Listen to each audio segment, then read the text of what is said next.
rid of the bad acid. Since there's so much bad acid, which is called phytic acid, it kind of kills all the minerals that we're able to absorb. So you're not able to get all those naturally occurring minerals. Like some of them are potassium, calcium, magnesium, folate, niacin. A lot of our food has these minerals, but we don't absorb them because we have a lot of bad acids. So it's like canceling them all out. But this sourdough bread actually has good acids. The good acids kill the bad acids so that you can absorb all these minerals. So you're actually getting a lot more health benefits from the sourdough bread. It also produces antioxidants. So it has natural antioxidants. And if you guys know anything about antioxidants, it helps prevent heart disease, different kinds of cancers, and a lot of different chronic diseases. So overall, it's good for your health. It's also a good source of protein. I looked at a lot of different websites about a medium-sized, like thick piece of sourdough bread has 8 grams of protein. That's really good, okay? So you can get your protein from the bread. It's also low glycemic index. That means if you're diabetic or you're watching your sugars, this is probably the best bread you can buy and eat because it's very low on sugar. It almost has nothing of sugar. That's because all of those naturally occurring bacteria are eating away the sugar. Remember, bacteria like sugar. That's their food. So the longer you let it rise, the more time that yeast has to eat all of that sugar, and it leaves your content of sugar very, very low. So it's very good if you're diabetic. Also, it's good if you have gluten sensitivities. Okay, if you can't tolerate gluten, the yeast is also doing the same thing. It's eating all of those gluten proteins. So if you let it rise for a long time, I like to let mine overnight. So it's a long rising process. It takes away all of that gluten, so you don't have the sensitivity to that. It's also naturally preserving. So you can leave these sourdough containers, these are sourdough starters. You can leave them out on the counter, like let's say we don't have a refrigerator, no power. They're good to sit on the counter, they won't go bad. As long as you continue to feed them, keeping them alive, you can let them go for years and years and years. Okay, they last a long time if they're properly cared for. Okay, and it's also, they're very resilient. So if you're like learning and you're like, oh no, I'm gonna kill it. No, you probably won't. Okay, they're very resilient. You can mess up and still like get it back to its healthy point, okay? And like we said, it's naturally preserving, so it's not gonna have all of the preservatives that you can get from bread in the store, have all of those chemicals. You can also keep your bread out on the counter and it will last a lot longer because it's naturally gonna preserve itself. It won't grow mold as quickly as like some of the white breads. And you don't need a refrigerator to keep it fresh, okay? You can keep it on the counter. So first we're gonna start with the sourdough starter. The one that I printed out for you guys on the internet is a beginner sourdough starter recipe. If you want to create your own sourdough starter, this is a step-by-step instruction how to do it. It takes about 8 days to do this, okay? It's like step 1, day 1, day 2, you do this, day 3, all the way to day 7, okay? And you can create your own sourdough starter. This is a step-by-step manual. There's a lot of different ones on the line, but I'm not going to go over that today because I already have starters. And if you're interested in taking a starter home, we have that available for you today, okay? The important part is feeding your sourdough starter, okay? So I keep mine in the fridge because in my busy schedule, I only have time to feed it once a week, okay? I know people do feed it every day, so it depends what works for you. For me, it works once a week. I have an alarm. It goes off. I remember, okay, it's time to feed the starter. So I would unscrew the jars, take them out, and I just set it on the counter, and I go about my day. I kind of forget about them because they need to come to room temperature. So it doesn't even matter. I don't time it. I just leave them out, and then when I remember and I have time, I go back to them, and then I feed them. So you can use all different kinds of flour. That's the amazing part of this. If you want to mix flours, you can. This is just like regular bread flour. Let's say I wanted to make some wheat bread. I can take a cup of the wheat bread and I can mix it into this starter. Maybe next week I feel like rye, well I can put rye in there too. You can mix it. It doesn't have to be just one type of flour. Whatever you feel like doing or whatever you have on hand, you can use that. So now I'm ready to feed it, okay? I would take a half a cup of whatever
anything like that, just put the lid back on and put them in the fridge until next week. So you want to try to feed them on the same day, about the same time every week, if you choose to, okay? If you want to feed them every day, because you're going to be baking often, you're going to want to feed them every 12 to 24 hours. If you're going to bake a lot, like you want to make breakfast with them, you want to make rolls for lunch and dinner, you're going to want to do it more often, or else you're going to deplete your sourdough starter. And you can kind of see if it's getting low, go ahead and feed it and let it sit for a while so you can create enough for your recipe. Okay, and all of that is on here pretty much. Okay, and then we're going to go with next, the sourdough recipe. So a lot of sourdough recipes are different. It'll say use the discard. The way I learned it, especially if you're trying to get the most out of like the gluten sensitivities and the low glycemic index, is you're going to use hungry sourdough starter. Meaning, before you feed it, you're going to want to take out the portion you'll use. So this is the process I would do if I was going to make bread. You have to take it out of the fridge, and it can be any day of the week. It doesn't have to be the day that you feed it. You take it out, and you let it sit and come to room temperature. You want to wake up all of that yeast, all that bacteria, so it's nice and awake, and it's hungry. It's going to be hungry. So then, I take a cup. I'll measure just 1 cup of the sourdough starter. I put a cup, and then that's what I'm going to use for my recipe. So it would call, I get a big bowl, put 1 cup, then it calls for 5 cups of flour, whatever kind of flour you want to use. You add the 5 cups, and then it's 1.5 cup of warm water, and 2.5 teaspoons of salt. And that's all it takes to make the bread. So it's a very simple recipe, very good for survival mode, like you don't need to get fancy, that's all you need. And then you start kneading the dough. I do everything by hand because I don't have a mixer. So I start kneading the dough and I fold it and I roll it and I fold it until it's nice and soft and everything is like completely mixed in. Then it's going to be the first sitting process. So I'll leave it in the same bowl and I'll cover it like with a thin cloth so you can still let it breathe. You cover it and you forget about it. And I usually do this toward the evening so I can let it sit out all night. And it's okay to sit out on your counter. A nice warm place will help it to rise even bigger. So in the morning I come back to it and I'm ready for the second rising. So you want to punch it down. You kind of like mold it and punch it down. All the air will come out. After the night. Yeah, after the night. In the morning I come back and I punch it down because it's nice and fluffy and I punch it so it can get all the air out. And then I mold it into whatever shape or form I want to make it in. So if it's just in a bread pan, I would butter my bread pan and I would place the loaf nice and rolled in the bread pan like a little baby. And if I wanted to do these, in the morning I made little balls, I rolled them into snakes and then I put them into like a knot.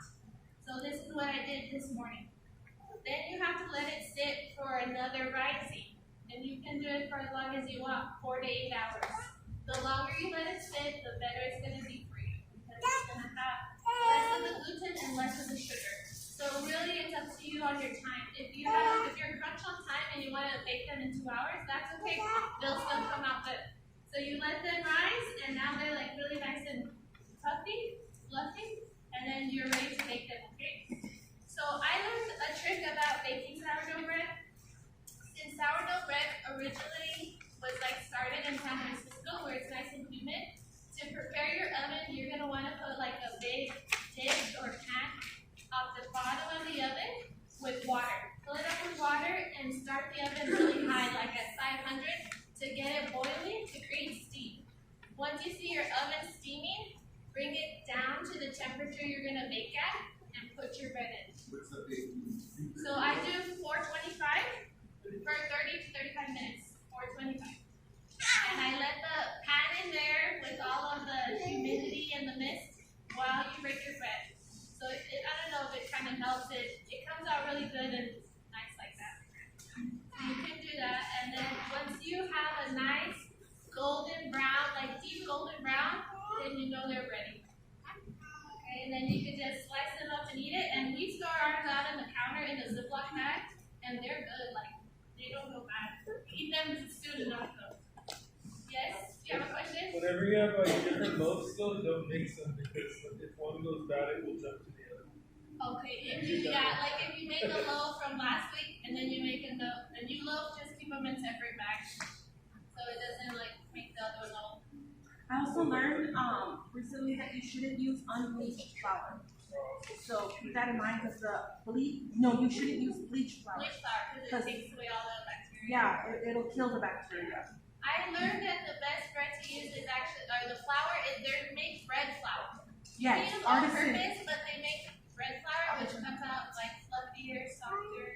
You want to look for the protein content of the flour you're buying. The higher the protein, the better. Yeah, definitely your whole wheat flour will give you the higher protein content. And you're going to want, like if we get to a point where we don't have a lot of food and all you have is bread and water, you're going to want the most protein in your bread. So if you guys store up on flours, I think wheat flour is the best way to go. And also, just to let you know, like right now that we have the luxury of whatever flour, if you feed it rye constantly, it's gonna taste really sour. I did that recently. Oh, yeah. And the sour bread was too sour. So this is what makes the bread sour. I researched this.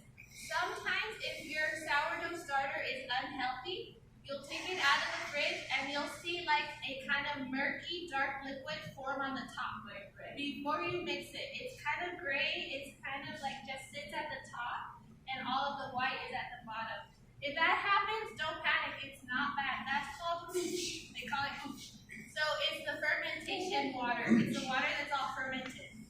If you like the sour taste, you can mix it back in. Because some people prefer it more sour than just plain white bread.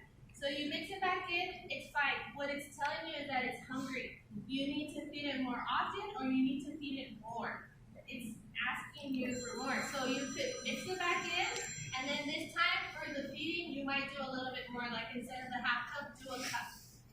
The way that I was taught to do sourdough bread is I don't discard. I don't like to. So if I'm going to take some out, that's my discard and I'll bake something.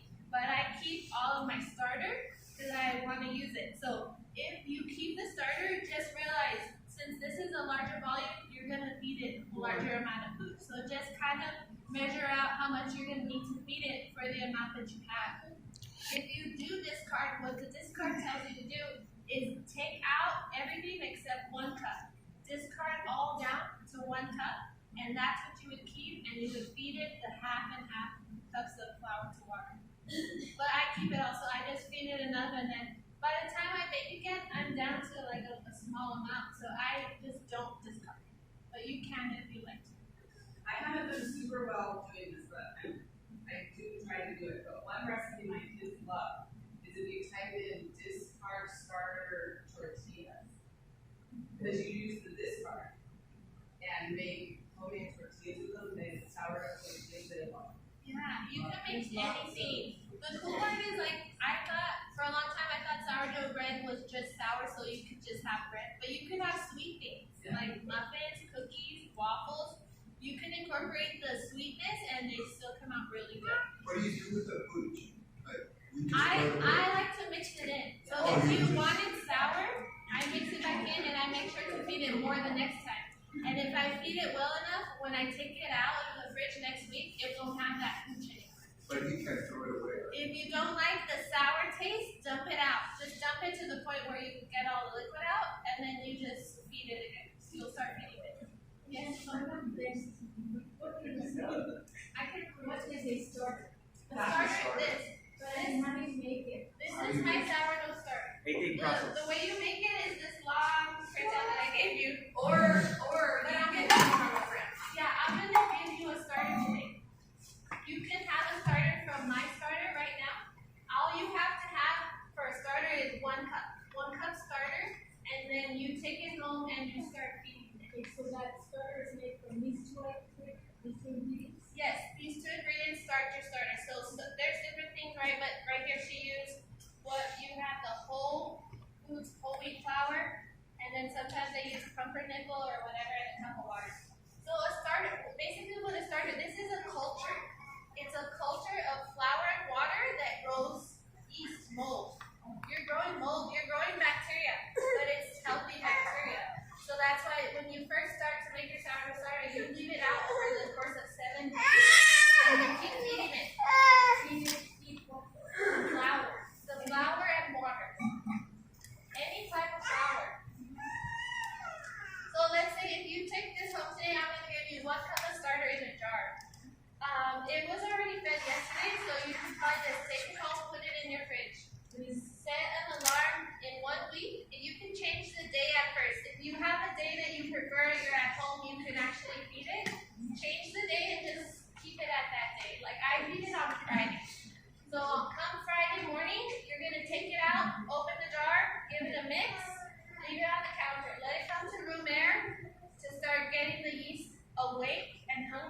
you'll see bubbles. You'll see bubbles, and then when you're ready to come back to it, you're gonna feed it. You measure out half a cup of flour, whatever type you want, and half a cup of water. You put it in and you mix it. And it's on the typed out print that I gave you. It's on the second portion that says feed your starter. Sometimes when it grows, it will grow out of the jar, so that's why she's using big jars. I'm starting to multiply it so we can have enough for today. So I just started a whole new jar. That's awesome. Just a question. I had an understanding that whole wheat flour doesn't last as long as the wheat flour. Well, the benefit of having your sourdough, it will last longer because the yeast is eating the bad bacteria, the He mold. means just like in your cabinet. Yeah, oat flour. Unsweetened. Yeah, whole wheat powder stuff. Okay. Oh no. Yeah, Looks like he's biting my butt. Probably because if you're bleaching it, you're taking out of the mold and bacteria that it has. That's probably true. I don't really know. It makes sense though because it's bleach. It's gonna take out all the good bacteria. Right now, I keep my flour in the fridge just because I want it to stay good and dry. You know. One of the things you can do, this lady that I've been following, she says that one thing you can do to preserve like whole wheat is vacuum seal. It's the whatever is in there, it needs oxygen. So if I was thinking, this is my only thing, if you buy those clothes bags that you can put a vacuum in and you can seal, like you put one in a bag and then you just seal it. And she has these like 5-gallon paint drums and she'll put them in there and then she seals them. And then she says, as long as you can get all the oxygen out of it, you shouldn't have a problem. Another way to airtight anything like a plastic bag, you should use water. And Andy taught me this. You get your sink and fill it with like some water, and then whatever you're gonna put in a Ziploc bag, you're gonna leave it open, but just submerge it enough that the food or whatever you're storing is below the water level. So it's gonna get all the air out because of the pressure of the water, and then you seal it while you're inside of the sink, so it gets all the air out. It pushes it out. Does that make sense? So you have your water. You dip the bag in while it's open. When all the air comes out, you need to like close it up toward the top and then you zip it. And that will be airtight. So that's another way. But yeah, Blanca, this second portion right here, it tells you step by step how to feed it. Right here. Okay. So the top part is just the benefits, how to feed it, and this is just the most basic flour recipe for the bread. And I mean that you can get fancy, but there's a lot of recipes online. So if you want to do your research, find one that you like and print it out because we don't know how long we're gonna have the web for. I want to share something that piggybacks on this. This is fermented, you said that, and it has good bacteria in it. I believe we should all start having more things that are fermented. So you can learn to make kimchi, you can learn to make kombucha. They all have the benefits she was talking about putting fermented things in your body, which will help us not need medications for our gut, Tums or Prilosec, because you're going to make it better. Do you have a question? No, I have a recipe for fermented Beet beet juice. juice? Very good. And I need to have a favorite recipe. It's not like hot spice, it's just that. Oh, nice. So you can share that at our next meeting. If you have it typed out, bring it and we'll pass it out. That's pretty much it. Can you raise your hand if you're gonna want to take a starter home? I want to look at your starter.